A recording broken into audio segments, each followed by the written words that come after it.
Hi అండి. Welcome back to the channel. Raju అయితే media వాళ్ళతో ఇలా అంటుంటాడు. చూడండి, చూడండి మీరందరూ కలిసి ఏదో ఒకటి అనుకుంటారు.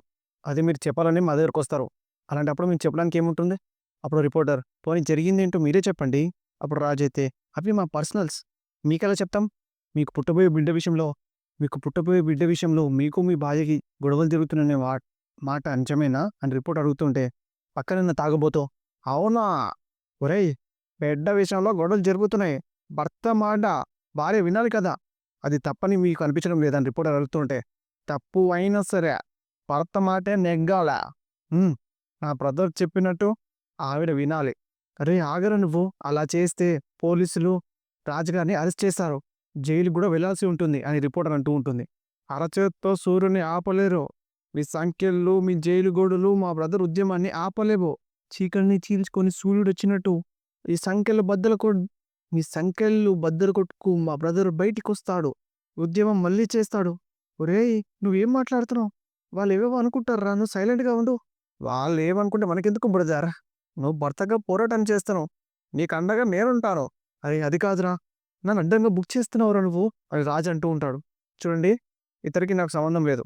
ఇక్కడ నేను కూర్చున్న పర్పస్ వేరు. మీరు వేసుకున్న టెంట్ వెనుక ఉన్న ప్లక్కర్స్ చూస్తూ ఉంటే మీకు మీ భార్యతో మీకు గొడవలున్నట్టుగానే నాకనిపిస్తుంది అని రిపోర్టర్ అంటూ ఉంటే, రాజైతే షాక్ అయిపోతూ ఉంటాడు. కేవలం మీరు గొప్పింటి నుంచి రావడం వల్లే మీ భార్య మీ మాట వినాలని పట్టుబడుతున్నారా? లేక భార్య మాటలు భర్త ఎందుకు వినాలి అనుకుంటున్నారా? అవునా! అదే నిజం. ఆడపెత్తనం, బోడి పెత్తనమని ఆడవాళ్ళ మాటలు మేమెందుకు వినాలి? భార్యలే భర్తల మాట వినాలి. భర్తల పోరాటం భర్తల పోరాటం వర్ధిల్లాలి అని తాగుబోతూ అంటుంటే, వామ్మో! వాడు నన్ను మొత్తానికి బుక్ చేస్తాడు. ఇన్ని రోజులు నేను కాపాడుకున్న ఇమేజ్ మొత్తం నాశనం చేసేసాడు. రేయ్! ఆగరా నువ్వు. అప్పుడు కావ్య అయితే వచ్చి ఇలా అంటూ ఉంటుంది. చూడండి, నేను మీకు ముందే చెప్పాను కదా! మా మధ్య ఎటువంటి గొడవలు లేవని. ఆయన నన్ను ఇబ్బంది పెట్టడం లేదని. మరి టెంట్ ఇవన్నీ ఏంది మేడం? అవేదో నన్ను సరదాగా ఏడిపించడానికి ఇట్లా చేస్తున్నారు. మీరేమో ఈ తాగుబోతు మాటలు నమ్మి వచ్చేసారు. దయచేసి వెళ్ళిపోండి. సారీ మేడం, మిమ్మల్ని ఇబ్బంది పెట్టాం అని రిపోర్టర్స్ అయితే వెళ్ళిపోతుంటాడు. అప్పుడు కావ్య అయితే ఇలా అంటూ ఉంటుంది రాజుతో. నేను గనక ఒక్క మాట నా కడుపులో బిడ్డని నా భర్తే చంపుకోమంటున్నాడని వాళ్ళకి చెప్పి ఉంటే మీ పరిస్థితి ఏంటో మీకు అర్థమవుతుందా? అప్పుడు తాగుబోతూ ఏంటి? నువ్వు చెప్పేది నిజమా? నీ కడుపులో బిడ్డని చంపేసుకోమంటున్నాడా? అందుకే దీక్ష చేస్తున్నాడా? అవును. నువ్వే చెప్పన్నయ్యా. ఏ ఆడబిడ్డేనని తన కడుపులో ఉన్న బిడ్డని పోగొట్టుకోవడానికి ఒప్పుకుంటుందా? ఛీ! నీకంటే నా పెళ్ళమే నయం కదా బ్రదర్. 4 దెబ్బలేసినా రాత్రి 2 ముద్దులు పెట్టి 2 ముద్దులు పెడుతుంది. నువ్వేంట్రా ఏకంగా బిడ్డని చంపేసుకోమంటున్నావు? ఛీ! ఛీ! ఛీ! ఛీ! ఛీ! తాగుబోతున్నైనా నాకంటూ కొన్ని వాల్యూస్ ఉన్నాయి. నీలాంటి వాల్యూకి నేనెప్పుడు సపోర్ట్ చేయను బ్రదర్. ఇప్పటి నుంచి నా సపోర్ట్ మొత్తం నా చెల్లెలకే. చెల్లెమ్మ నీకేమైనా కష్టం వస్తే ఒక చిన్న కేకేయ్. పక్కింట్లోనే ఉంటాను. పరిగెట్టుకొచ్చేస్తాను. ఆ! ఛీ! ఛీ! నీ వల్ల నా కోటర మొత్తం దిగిపోయింది. ఛే! హే పో! అని తాగుబోతూ అయితే వెళ్ళిపోతూ ఉంటాడు. అప్పుడు కావ్య, ఏవండీ, ఇప్పటికైనా మీ ఆలోచన తప్పు అని లోపలికొస్తారా? నేనేం చేస్తున్నానో, ఎందుకు చేస్తున్నానో నాకు ఒక క్లారిటీ ఉంది.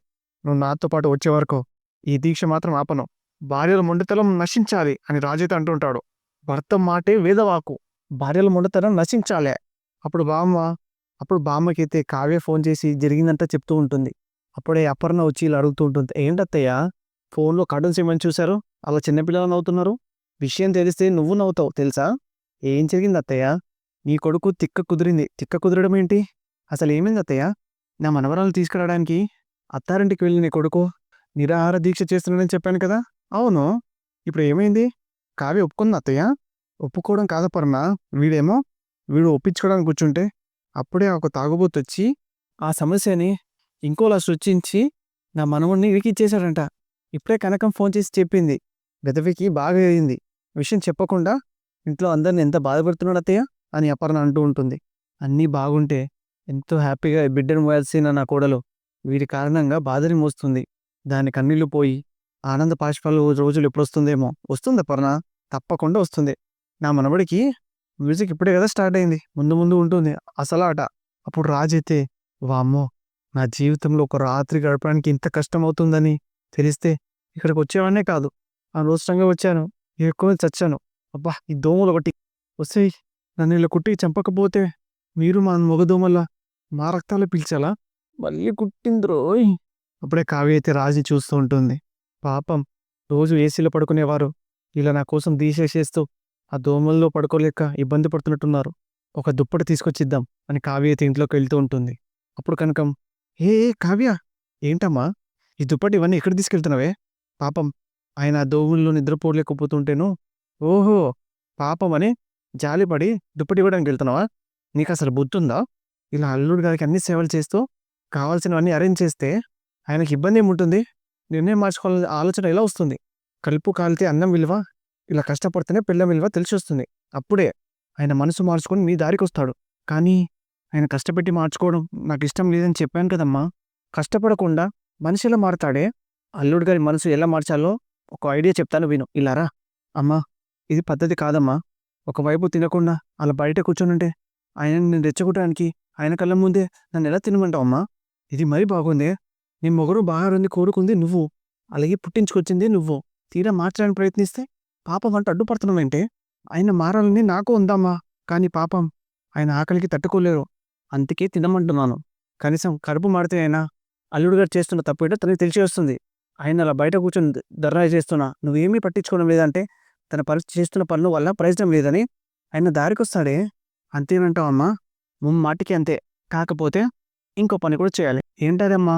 నువ్వు ఈడ కుళ్ళిపోయిన కాకరకాయ ముఖం వేసుకోకుండా అప్పుడే చెట్టు నుంచి తెంపిన యాపిల్ పండులా సంతోషంగా కనిపించాలి. అప్పుడే అల్లుడు గారికి ఇంక మందుతుంది. అర్థమైందా? ఒప్పుకున్నాక తప్పుతుందా? యాపిల్ పద. ఇంకా కావ్య అయితే రాజు ముందొచ్చి కూర్చొని తింటూ ఉంటుంది. ఏమండి, ఈరోజు మా ఇంట్లో స్పెషల్ ఏంటో తెలుసా? నాటుకోడి కూర, నాటుకోడి కర్రీ అంటూ కావ్య అయితే రాజు ముందే తింటూ ఉంటుంది. అప్పుడు కనకం, అల్లుడు గారు అన్నీ మీకు నచ్చినవే చేశాను. కావాలంటే రుచి చూడొచ్చు. రుచి మాత్రమేనా అమ్మా? కావాల్సినంత తినొచ్చు కూడా.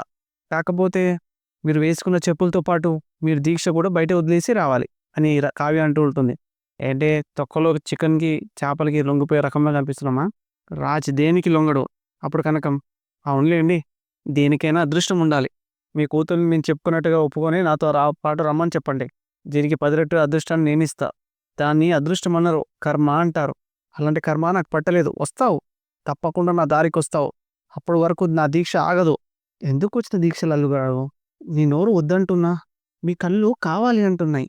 కాళ్ళు లోపలికి రావాలి అంటున్నాయి. ఒక్క దూకు దూకి లోపలికొచ్చారంటే మీకోసం వండిన నాటుకోడి కూరని ఒక పట్టు పడొచ్చు. అల్లుడు గారు, టేస్ట్ ఎలా ఉందని అస్సలు ఆలోచించకండి. లాస్ట్ టైం మీ సంతతికొచ్చినప్పుడు నాకు నా చేత్తో చేసిన నాటుకోడి చికెన్ ఎలా ఉందో సేమ్ అలాగే చేశాను. అప్పుడు ఎలా ఉందో, ఎలా తిన్నారో ఒక్కసారి ఊహించుకోండి. అప్పుడు కావ్య, హలో! అలా కళ్ళకంటూ గాల్లో చికెన్ తినడం కాదు. పట్టుదల పక్కన పెడితే మీరు కూడా ఈ చికెన్‌ని తినొచ్చు. పట్టుదల కోసం ప్రాణాలు ఇచ్చే వంశంలో పుట్టినవాడినే. ఆ కోడి కోసం నేనేం లొంగను. అవునవును. అపార్థం చేసుకునే అమ్మ, అర్థం చేసుకోలేని నాన్న, వరాలిచ్చే తాతయ్య, కారాలు బోయే నానమ్మ. వీళ్ళందరి మధ్య పెరిగిన మధ్య మీరు ఇలా కాకుండా ఇంకెలా ఉంటారు? ఒసేయ్! వాళ్ళేమనంటే కళ్ళు పోతాయే. వాళ్ళందరూ నేను కోడల్లా నెత్తిన పెట్టుకున్నారు. మీలా ముందుదాన్ని కాబట్టే నెత్తిన పెట్టుకున్నాను. అదే మీలా ఉంటే ఎప్పుడో నన్ను బయటికి తోసేసుండేవారు.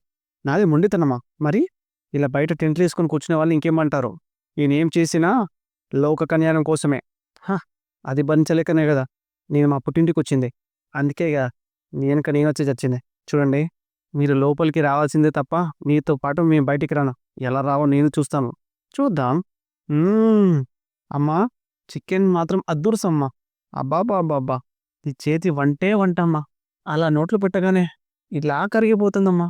అమ్మా ఇట్రా! ఏంటే ఆయనొస్తాడు అన్నావు, చూస్తున్నావుగా ఎలా కూర్చున్నాడో. ఈ విషయంలో అల్లుడు గారు ఇంత మొండిగా ఉన్నారని నాకిప్పుడే అర్థమైంది. ఈ డోస్ సరిపోదు. రూటు మార్చాల్సిందే అని కనకం అంటూ ఉంటుంది. ఇంకా అపర్ణ అయితే బాధపడుతూ ఉంటుంది. అప్పుడు బామ్మ అయితే వచ్చి, అపర్ణ రా! అందరికి భోజనం వడ్డిద్దువు గాని. ఏంటమ్మా మీ అత్తయ్య పిలుస్తుంటే పలకవే? క్షమించండి మావయ్య గారు, వినిపించలేదు. ఏంటి ఇంత దగ్గర నుంచి పిలిస్తే వినిపించలేదా? ఎలా వినిపిస్తుందిరా? చిత్తం శివుడి మీద, భక్తి చెప్పుల మీద అన్నట్టు మనిషి ఇక్కడున్నా మనసు ఎక్కడో పెట్టి ఆలోచిస్తుంది. ఏంటపర్ణ అంత పరధ్యానంగా ఎవరి గురించి ఆలోచిస్తున్నావు? ఇంకెవరి గురించి ఆలోచిస్తుందిరా? తల్లి మనసు కదా, కొడుకు గురించి ఆలోచిస్తూ ఉంటుంది. ఏంటపర్ణ రాజు గురించి ఆలోచిస్తున్నావా? అవునండి, వాడి గురించి ఆలోచిస్తున్నాను. ఇప్పుడు వాడికి ఏమైందన్నపర్ణ? కావ్యం తీసుకురానికే కదా వెళ్ళాడు వాడు. అదేనండి నా బాధ. కడుపుతో ఉన్న కోడల్ని కన్నీళ్లు పెట్టిస్తున్నాడు వాడు. కంటికి రెప్పగా చూసుకోవాల్సిన బిడ్డని వద్దు అంటూ దాన్ని తీసుకురావడానికి ఇంటి ముందు నిరాహార దీక్ష చేస్తున్నాడు. వాడి మూర్ఖంతో వాడు అందరినీ బాధ పెడుతున్నాడండి. అన్నం తినకుండా ఆకలితో ఎలా తట్టుకుంటున్నాడో ఏంటో! నాకు చాలా బాధగా ఉందండి. ఒక పని చేయపన్నా ప్లేట్‌లో ప్లేట్‌లో అన్నం పెట్టిస్తాను. వెళ్ళి ఎవ్వరికీ కనిపించకుండా తినిపించిరా. ఆకలిగా ఉండుండంట. వాడొక్క పూట పస్తులుండేసరికి మనసు కొట్టుకుంటుందా అని బామ్మగారైతే తిడుతూ ఉంటారు. ఇలా వాడిని గారాబం చేసి అలా మొండోడిగా తయారు చేశావు. కావ్య ఎప్పుడెప్పుడే వాడి బెండి తీస్తుంటే కొడుకు మారుతున్నాడని సంతోషపడిపోయి అలా బాధపడుతున్నావేంటి? కొడుకు మారాలి అంటావు. కష్టపడితే తల్లిగా తట్టుకోలేకపోతున్నావు. మనిషిలో మార్పు రావాలి అంటే కష్టపడక తప్పదు. వాడి గురించి నీకే కాదు, మాకు బెంగగానే ఉంది. కానీ వాడు మారిపోయి అమ్మాయిని తీసుకొస్తే అందరూ హ్యాపీగానే ఉంటాం గదా! ఏమో అత్తయ్య, పోయిన సంవత్సరం దీపావళి పండగ అందరం కలిసి ఎంతో ఘనంగా జరుపుకున్నాం. తెల్లారితే దీపావళి. కానీ ఇప్పుడేమో పరిస్థితులు ఇలా ఉన్నాయి. ఏమీ అర్థం కావట్లేదు అత్తయ్య. అతిగా ఆలోచిస్తే అలానే ఉంటుంది.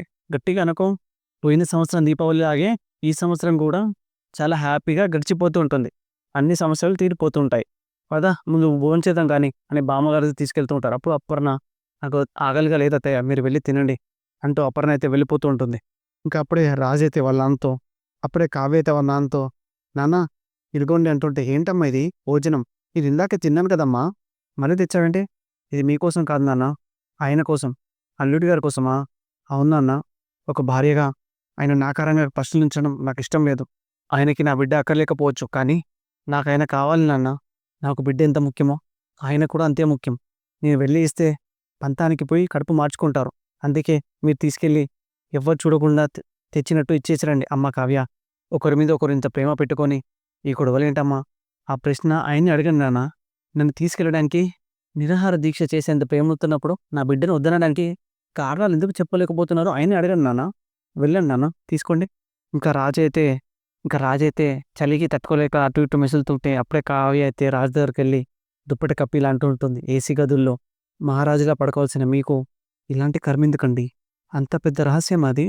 ఇంత ఇష్టపడుతున్న నాకు దాన్ని తెలుసుకునే అర్హత కూడా లేదా?